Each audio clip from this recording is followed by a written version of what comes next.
The moment she walked into the restaurant, the entire room seemed to become quieter. She was a beautiful woman, but her body was much larger than what most people expected when they heard the words, blind date. I saw the nervous way she held her purse against her chest, the way her eyes searched the room for the people who had arranged this meeting, and the way she tried to smile even though she already looked like she wanted to disappear. And then I realized something that made my stomach drop. This date wasn't an accident. My friends had deliberately set me up with her because they wanted to see how I would react.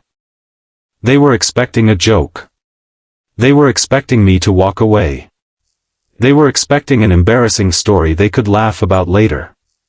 But what happened that night left half the restaurant in tears. Before we continue, if you believe that people deserve kindness, second chances, and the opportunity to be seen for who they truly are, please take a moment to like this video, share it with someone who needs to hear this message, and subscribe to Kindness Corner. Sometimes one small act of kindness can change a person's entire life. My name is Nathan, and for most of my adult life, I had convinced myself that I wasn't the kind of person who judged people by appearances. I worked as a civil engineer, lived a quiet life, and had never been particularly interested in casual relationships. My closest friends, however, thought I was taking life too seriously.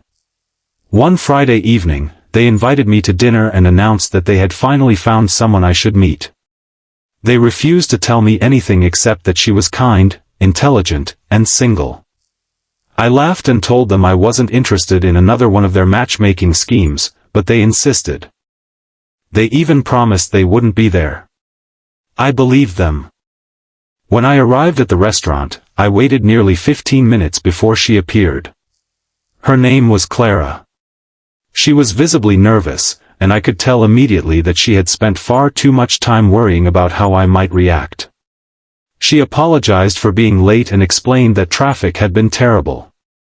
I smiled and told her it was fine, but before I could say anything else, I noticed something across the restaurant. My friends were sitting at a table near the bar, hiding behind a menu and trying desperately not to laugh. Suddenly everything made sense. They had arranged this date as a prank. I looked back at Clara and saw her face change when she noticed them too. Her shoulders dropped. Her eyes became watery. She understood what they had done before I even had to explain it. She quietly told me that she should probably leave.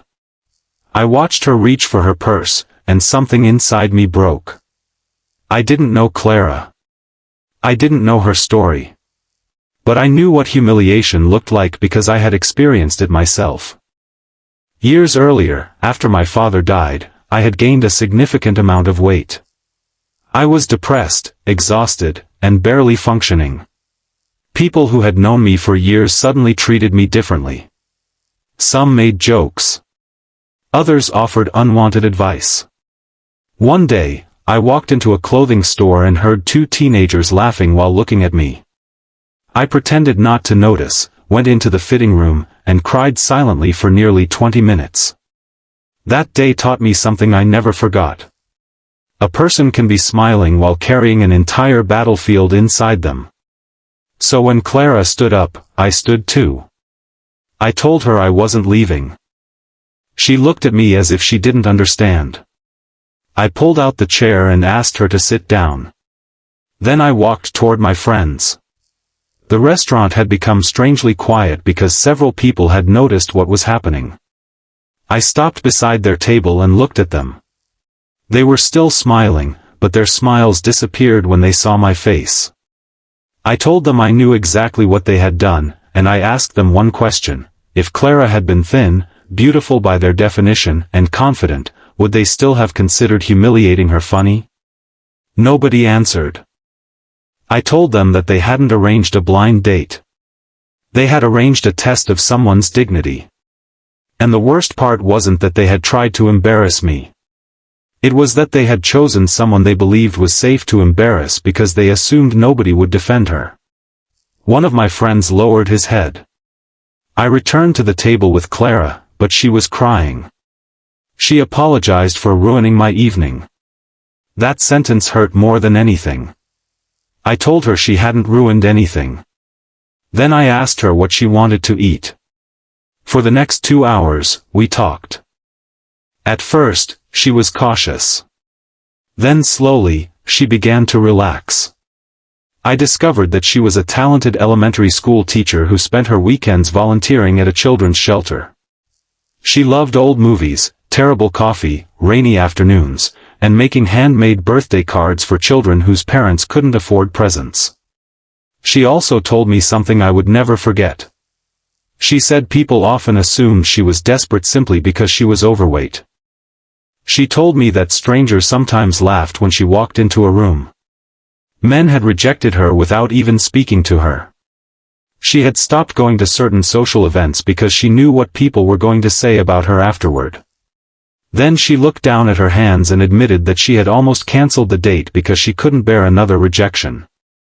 I didn't know what to say. So I told her the truth. I said I didn't think she needed to become smaller to deserve respect.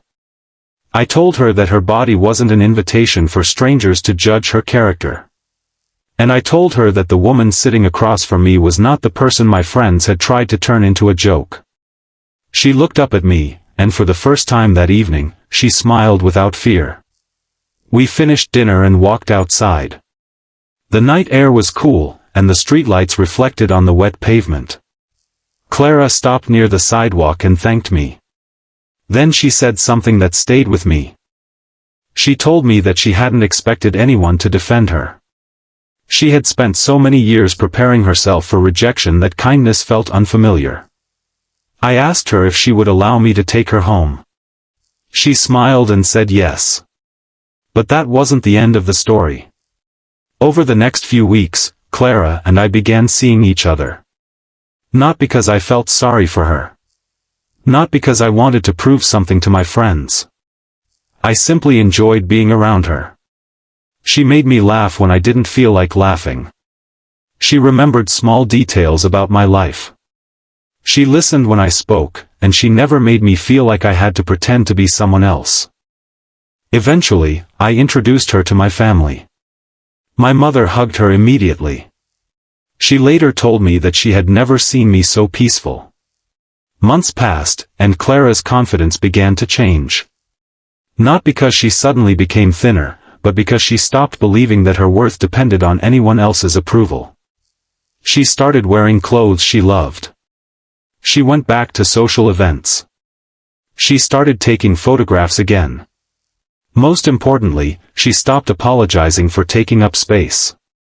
One evening, we returned to the same restaurant where we had first met. Clara recognized the table where my friends had been sitting that night. She smiled. I asked her if she wanted to sit somewhere else. She shook her head. She said she wanted to sit there. So we did. And as we ate dinner, I realized something profound. My friends had thought they were introducing me to someone they believed nobody would want. Instead, they had accidentally introduced me to the person who would teach me what real beauty looked like. A year later, I proposed to Clara. I didn't give her a ring in some expensive hotel or crowded ballroom. I took her to the same restaurant, sat across from her, and told her that the worst blind date of my life had somehow become the greatest blessing I had ever received. She cried. So did I. And when she said yes, I looked around the room and remembered that first night. The same place where someone had once tried to make her feel ashamed had become the place where she finally understood that she was loved. If this story touched your heart, please don't just watch and scroll away. Like the video, share it with someone who has ever felt judged because of their appearance, and subscribe to Kindness Corner. You never know whose life might be changed by a message of compassion. And before the story ends, I want you to comment one word below: kindness. Let it be a reminder that we never truly know what someone is carrying behind their smile. Because Clara taught me something I wish everyone could learn. Beauty isn't about the size of someone's body, the clothes they wear, or the way strangers see them. Real beauty is found in the way someone treats people when nobody is watching. And sometimes, the person everyone else overlooks is the very person who was meant to change your life.